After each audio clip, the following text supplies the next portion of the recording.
Guys, buat kamu yang suka baca, nih ada satu aplikasi untuk baca novel yang bernama Novela. Gue baru tahu banget kalau download dan baca novel di sini bisa dapat cuan juga loh. Buat yang sefrekuensi sama gue, tim bokeh yang mau nambah-nambah duit jajan, bisa banget nih di sini. Setiap pergerakan lembarannya itu dihargai loh, jadi semakin dibaca semakin nimbun duit. Kalian bisa pantau di pojok kanan atas, poinnya akan terus bertambah. Lumayan kan buat jajan-jajan cantik? Yuk yang suka horor merapat. Ini ada satu yang lagi gue baca, novel horor berjudul Lara. Novel ini menceritakan tentang seorang gadis yang bernama Lara. Lara adalah gadis yang berbeda dengan gadis pada umumnya yang mempunyai kepribadian ganda. Di sekolahan dia bersikap seperti iblis, tapi akan bersikap manis jika sudah berada di rumah. Dia ini diibaratkan seperti angin yang bisa memberikan rasa sejuk ataupun seperti angin topan yang bisa menghancurkan. Penasaran kan? Nah, kamu bisa baca novel ini di aplikasi Novela. Oh ya guys, Novela ini hanya bisa di-download di Play Store ya, sementara hanya bisa untuk handphone Android saja. Caranya gampang banget, download aplikasinya dengan masuk ke link yang ada di deskripsi, lalu lakukan registrasi menggunakan akun email atau juga bisa menggunakan akun Facebook kalian. Di awal masukkan invitation code 53177721 untuk mendapatkan poin langsung sebanyak 30.000. Gue ulang lagi ya, 53177721. Selain baca novelnya, kamu juga bisa loh mengundang teman untuk mendapatkan poin lebih banyak. Cek invitation code kalian di sini nih. Jadi semakin banyak kalian mengundang, semakin banyak cuan yang kalian dapatkan. Cara pakainya juga sangat mudah, tinggal dipilih aja novel yang menarik untuk dibaca sesuai keinginan. Soal poin yang sudah kalian kumpulin itu bisa ditukar dengan cara pilih redeem lalu pilih akun Dana, Gojek, atau melalui transfer. Poin penukaran disesuaikan dengan poin yang sudah terkumpul ya. So, tunggu apa lagi? Langsung download aplikasinya, seru dan pastinya ngecuan banget.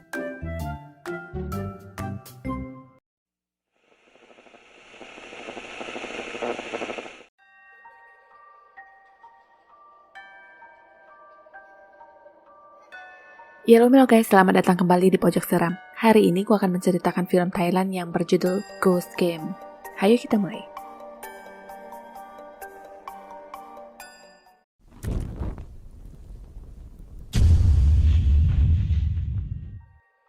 Mei 1987, sebuah penjara tahanan yang mencetak sejarah kelam di mana banyak yang disiksa dan dieksekusi, rencananya akan disulap menjadi museum untuk mengenang masa-masa penjajahan dulu. Suatu hari, beberapa petugas yang sedang menyiapkan ruangan itu tewas secara misterius, termasuk kameramennya. Hasil rekaman itulah yang sampai sekarang diperlihatkan kepada orang-orang sebagai kematian aneh, di mana hasil otopsi juga hanya menunjukkan mereka meninggal dalam keadaan sangat terguncang. Polisi sendiri tidak menemukan adanya bukti lain di TKP selain rekaman video yang sedang diputar ini. Karena itulah masyarakat awam mulai menghubungkan dengan hal-hal mistis dan roh jahat. Nah kebetulan, tempat yang cocok untuk diadakan sebuah permainan uji nyali oleh sekumpulan orang-orang ini. Singkat cerita, berangkatlah mereka ke tempat yang dimaksud. Sesampai di sana mereka melakukan ritual terlebih dahulu tepat di depan tengkorak-tengkorak korban peperangan zaman dahulu. Tiba-tiba orang yang memimpin ritual seperti kerasukan dan berkata cepat tinggalkan tempat ini. Karena dianggap mengganggu, dia pun diangkut pergi dan acara tetap dilanjutkan. Aturan mainnya, mereka diharuskan untuk menemukan sebuah peta dan menuruti arah peta sedangkan yang namanya jimat, alat elektronik atau sejenisnya harus ditinggalkan. Seragam dibagikan kepada semua peserta yang lengkap dengan nomor tahanan yang sebenarnya. Setelah itu para panitia bubar dan meninggalkan para peserta di sana yang rencananya mereka akan mengawasi di ruang monitor. Panitia juga akan berbicara dengan mereka menggunakan speaker. Permainan itu dinamai permainan hantu untuk kasus 17 yang akan disiarkan secara live. Peserta disuruh agar berhati-hati dengan barang-barang bersejarah dan ada zona terlarang yang ditandai dengan tengkorak merah. Peserta bernama Dao yang berjalan melihat-lihat foto yang dipajang di dinding merasa melihat bayangan yang berdiri di belakangnya, tapi ternyata tidak ada siapa-siapa. Dia lagi-lagi kaget saat kembali melihat ke kaca yang sekilas menangkap bayangan seseorang. Suara Dao yang terjatuh menarik perhatian peserta lain, tapi dia mengaku tidak ada apa-apa. Dari speaker, peserta dipersilakan untuk beristirahat di kamar masing-masing yang sudah disediakan. Kamar yang tak lain adalah bekas tahanan VVIP yang disiksa pelan-pelan dan mati di sana. Sekilas ada bayangan sesosok wanita yang berdiri di sana sewaktu Mick berjalan lewat. Peserta bernama Yos ini menggambar sesuatu yang dia sebut sebagai penangkal di lantai dan dinding. Dao yang sudah di dalam kamar rencananya akan tidur dan sewaktu dia melepaskan kalung, mata kalungnya terjatuh dan menggelinding di bawah ranjang. Dia pun berusaha mengambil liontinnya dan malah mendapati lantai yang berlubang. Karena liontin itu sudah jatuh ke lubang, dia pun mundur dan sebuah tangan tampak keluar dari celah lubang itu tanpa dia sadari. Jam dinding berdenting yang menunjukkan pukul 12 malam. Beberapa peserta sudah bersiap untuk beristirahat, tapi ada juga yang masih berkeliaran seperti peserta bernama Jay ini. Ada bayangan yang barusan lewat di belakangnya, tapi Jay meyakini ini semua pastilah hanya bagian dari skenario para kru. Di kamar Dao, pintu terbuka dengan sendirinya yang membuat dia terbangun. Setelah memastikan tidak ada siapa-siapa, dia pun menutup pintu itu kembali. Hal yang mengerikan pun dimulai. Ada sesosok hantu perempuan yang duduk di samping dan menarik tangannya. Dao berteriak histeris sampai membangunkan beberapa peserta. Di kamera pengintai, panitia tidak melihat hantu selain dia yang bertingkah aneh. Jay yang mendengar itu langsung pergi ke kamar Dao dan menanyakan apa yang terjadi. Dari jauh, peserta bernama Yud melihat hantu perempuan yang berdiri di belakang Jay dan langsung menutup pintu kamar. Mendapat jawaban Dao yang berkata tidak ada apa-apa, Jay pun berjalan kembali ke kamarnya. Di sini, dia melihat sendiri hantu perempuan yang bergantungan di atas lalu jatuh ke bawah. Hantu itu bangun dan mendekatinya sambil loncat-loncat. Dari kamera, Jay terlihat ketakutan sampai akhirnya dia pingsan. Besoknya, 7 Mei 2005, Dao menyadari bekas cetakan jari-jari orang di tangannya dan sengaja menutupnya dengan baju lengan panjang. Jay sendiri masih syok dengan kejadian semalam dan duduk bengong di depan. Dao mendekati dan menanyakan keadaannya, tapi dia tidak menjawab. Di meja makan, panitia menanyakan pengalaman di hari pertama mereka. Yud menceritakan apa yang dilihatnya semalam tentang perempuan bergaun hitam yang berdiri di belakang Jay. Sembari Yud bercerita, Jay melihat penampakan hantu perempuan itu lagi dan tidak berani berkata-kata. Yang dirasakannya hanya ketakutan, dan hal itu semakin diperparah dengan hantu wanita yang sudah berpindah tempat ke bawah meja. Jay sudah tidak tahan lagi dan akhirnya dia segera ditolong oleh panitia, yang juga artinya satu orang tereliminasi. Peserta bernama Ken mempunyai asumsi bahwa kemungkinan Dao dan Yud telah bersekongkol untuk menakut-nakuti Jay karena bagaimanapun juga mereka adalah pemenang 1 dan 2 di acara tahun lalu. Karena itulah dia menganjurkan orang-orang untuk tidak mudah percaya akan apa yang mereka lihat.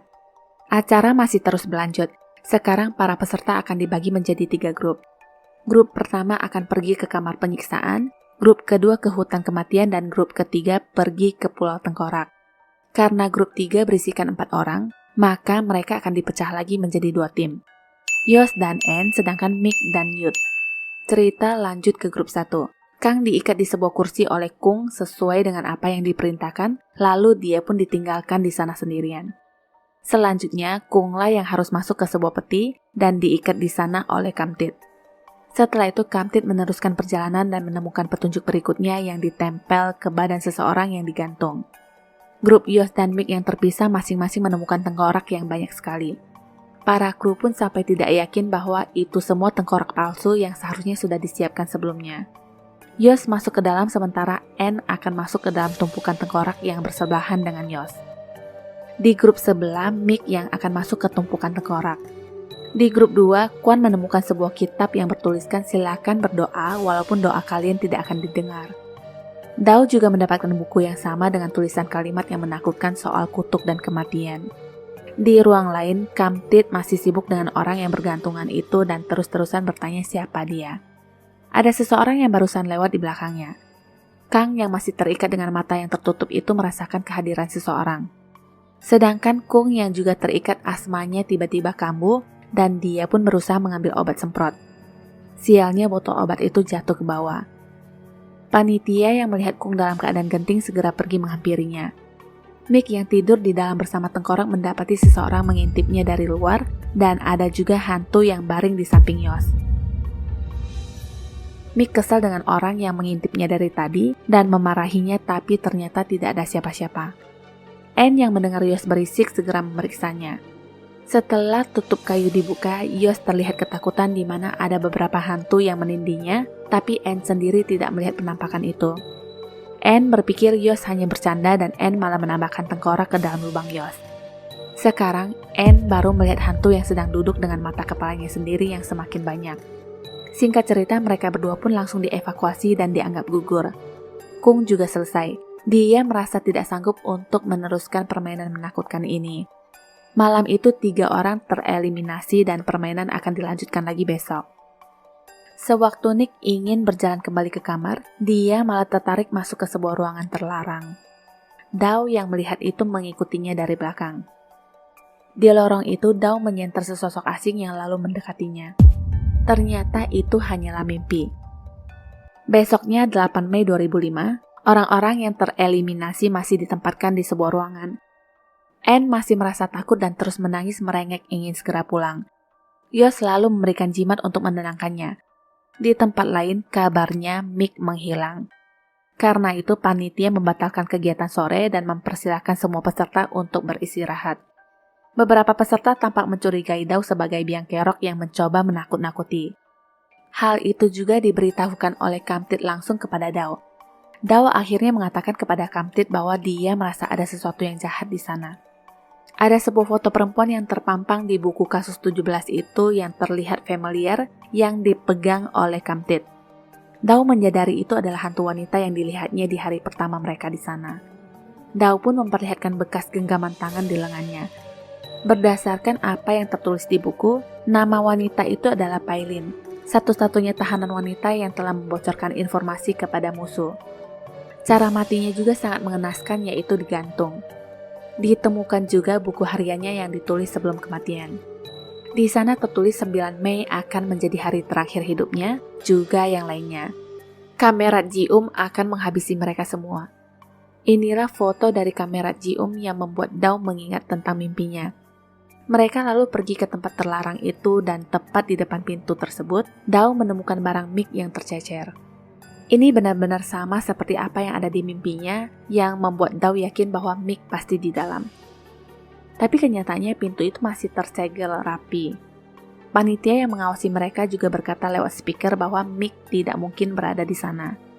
Tapi kalaupun Dao tetap yakin, panitia berkata nanti malam mereka akan masuk ke ruangan yang adalah penjara bawah tanah itu untuk permainan berikutnya. Jadi setidaknya tunggulah sampai nanti malam. Malamnya hujan turun lebat dan permainan tetap dilanjutkan. Masuklah mereka ke penjara bawah tanah yang katanya ditemukan setelah pembantaian. Sekarang mereka sudah di ruangan utama tempat interogasi dengan pajangan foto kamera Ji-um, mantan komandan tinggi kasus 17. Masing-masing peserta disuruh untuk memberikan hormat di depan foto komandan dan mengocok bambu keberuntungan. Sekarang giliran Dao. Tangannya seperti digerakkan dan dia mengocok bambu itu secara tidak karuan. Ternyata memang ada hantu yang berdiri di belakangnya. Akhirnya bambu keluar juga dan sekarang mereka dipersilahkan menyebar ke ruangan masing-masing untuk melakukan tugas yang dirinci dalam buku petunjuk. Di tempat di mana Kamtit berada, sebuah lemari buku terbuka dengan sendirinya. Dao sendiri merasa melihat ada yang lewat di belakang dan mengikutinya. Yang lainnya juga terlihat melakukan tugas masing-masing yang diperintahkan. Dao sampai di sebuah ruangan dan menemukan liontinnya yang tercecer dulu. Jadi ruangan itu tepat berada di bawah kamarnya dan parahnya lagi itu adalah ruangan tahanan Pailin. Dao merasa takut dan kebetulan bertemu dengan Kamtit. Yud datang dan dari speaker terdengar suara panitia yang menyuruh mereka untuk kembali ke kamar masing-masing. Hantu Pailin memperlihatkan sosoknya yang berdiri di belakang kedua pria tersebut. Dao semakin pucat tapi kedua perjaka ini tidak melihat adanya hantu tersebut. Karena melihat ekspresi Dao, mereka juga jadinya parno sendiri. Dao mengaku tidak ada apa-apa tapi sewaktu mereka mau beranjak pergi, sekarang giliran Yud yang menyenter hantu Pailin. Hanya Kamtit satu-satunya orang yang tidak melihat penampakan itu. Hantu itu mendekat yang membuat Dao berteriak. Di dinding mereka menemukan tulisan melarikan diri. Tempat ini tidak aman. Kamerat Ji-um akan menghabisi kalian semua. Kamtit pun mencocokkan kalimat itu dengan buku yang ditemukan tadi, yang merupakan buku harian Ji-um. Di sana tertulis, pada hari ke-9 setiap bulan, tahanan lama akan dihabisi untuk memberi ruang bagi tahanan baru. Tanggal 9 juga adalah hari lahir Ji-um, dan itulah alasan dia menghabisi orang setiap tanggal 9. Di hari terakhir tertulis dia menghabisi semua tahanannya juga tentaranya yang lalu dikuburkan di penjara bawah tanah. Setelah itu dia mengakhiri hidup. Jadi terungkap sudah bahwa yang menghabisi orang-orang secara misterius di rekaman awal itu adalah hantu Ji-Um sendiri. Beberapa menit lagi mereka akan berganti hari ke tanggal 9. Kung yang melihat mereka dari kamera pengawas langsung bereaksi dan meminta panitia untuk menghentikan permainan, tapi sudah pasti ditolak. Bagaimanapun, Kung mengkhawatirkan saudari kandungnya Kang yang masih terlibat dalam permainan dan memutuskan untuk pergi mencarinya sendiri. Melihat itu, Yos pun mengikutinya. Dao dan yang lainnya mengajak peserta lain untuk berhenti. Mereka harus secepatnya meninggalkan tempat itu, jika tidak, pembantaian akan segera terjadi kembali. Yang lainnya tidak percaya dan menganggap itu hanya omong kosong belaka. Kamtit dan Dao menyatakan mereka keluar dari game. Kung dan Yud pun sampai di sana dan mengajak Kang untuk pergi. Jadi yang tetap di sana dan ingin melanjutkan permainan itu Kwan, Cat, dan Yud. Yud ini cukup bebel walaupun dia sendiri sudah melihat hantu tadi. Anne dan Cat tidak ingin tinggal lebih lama dan berencana untuk kabur duluan menggunakan perahu, tapi sayangnya kunci perahunya tidak ada. Waktu menunjukkan pukul 12 malam dan geng Dao masih berada di penjara bawah tanah. Mendengar suara dentingan jam, semua orang merasa panik termasuk Anne yang segera pergi untuk mencari kunci perahu. Akhirnya, Kwan, Cat, dan Yud tetap menunggu perintah selanjutnya sedangkan kawanan Dao diminta untuk mengemas semua barang-barang mereka. Lama menunggu, panitia tidak kunjung memberikan arahan yang ternyata mereka semua juga sudah tidak berada di ruang monitor. Tiba-tiba terdengar suara keras yang membuat mereka kaget. Yud berkata akan pergi memeriksa ke depan. Akhirnya mereka terpisah dengan Yud dan Kwan sendiri tiba-tiba terpisah lagi dengan Cat. Kwan mencari Cat sampai menyenter ke dalam lubang. Hantu Ji-Um muncul dan Kwan pun terdorong ke dalam lubang. Sekarang giliran Cat. Dia ditemui hantu Ji-Um dan berteriak ketakutan. Yud yang mendengar teriakan itu melihat Cat terlempar ke dalam ember besar berisikan air, seakan-akan ada yang mencoba menenggelamkannya. Tidak sampai di sana, Kwan juga sudah tewas dengan ekspresi menakutkan. Cerita lanjut ke Anne. Dia tampak masih mencari kunci perahu di ruang monitor. Telepon berdering dan Anne pun segera mengangkatnya untuk meminta pertolongan. Dari belakang, ada yang menghampirinya dan entah apa yang terjadi setelahnya. Di tempat lain, Kung dihajar oleh saudaranya sendiri secara tiba-tiba. Dao yang berjalan sendiri merasa seperti ada orang di belakangnya yang ternyata Yud. Yud mengabarkan bahwa ketiga temannya sudah mati termasuk Mick. Kita kembali ke Kung. Dia diikat di kursi sedangkan Kang sendiri tidak bisa mengontrol tangannya dan terus menghantamkan batu bata ke tangan kirinya. Teriakan Kung menarik perhatian Kamtit dan Yos. Singkat cerita, Kang akhirnya mengakhiri hidup dan Kung yang melihat kejadian itu syok berat yang akhirnya tewas mendadak juga. Yos dan Kamtit terlambat sampai di sana. Pemandangan itu semakin membuat mereka takut sekarang. Dao dan Yud yang mencari panitia di ruang monitor malah menemukan Anne yang sudah tewas. Di tempat lain, Yos dan Kamtit melihat Anne palsu yang berdiri diam, lalu Yos segera menariknya untuk pergi. Yos tersangkut dan Anne palsu tadi memperlihatkan wujudnya yang tak lain adalah hantu Ji-Um. Segala jimat yang dipakainya tidak berguna dan akhirnya Yos mati terjepit. Cerita lanjut ke Dao. Dia menemukan kunci perahu dan mengajak Kamtit pergi yang kebetulan berdiri di luar. Ternyata itu Kamtit palsu dan langsung mencekik Yud. Sadis, Yud langsung dikapak dan tewas seketika. Dao pun lari sekencang-kencangnya dan terjatuh di tumpukan mayat yang ternyata adalah para panitia game. Dia segera kabur naik ke perahu. Di sana ada juga Jay yang sedang duduk gemetaran. Dari jauh Kamtit asli muncul tapi Dao sudah tidak percaya dan berusaha menyalakan perahu itu lalu pergi. Ya ampun, sedih amat, si Kamtit anak emak ditinggal sendirian. Tapi ternyata masih ada setitik harapan. Dao kembali membelokkan perahunya. Anehnya ketika perahu semakin mendekat, perahu itu terlihat gelap gulita dan setelah didekati, Dao ternyata sudah tewas. Di belakang Kamtit ada Jay yang berdiri dan terakhir hanya menyisakan teriakan yang artinya, Kamtit pun sudah dijemput malaikat maut. Tamat. 5 etika dalam hidup. Dengarkan sebelum bicara, hasilkan sebelum menghabiskan, berpikir sebelum menulis, mencoba sebelum menyerah, dan hiduplah sebelum mati. Terima kasih sudah menyaksikan Shortcut Film ini. Jangan lupa subscribe, like, and share, juga menyalakan lonceng notifikasi untuk updatean film lainnya ya. Sampai jumpa.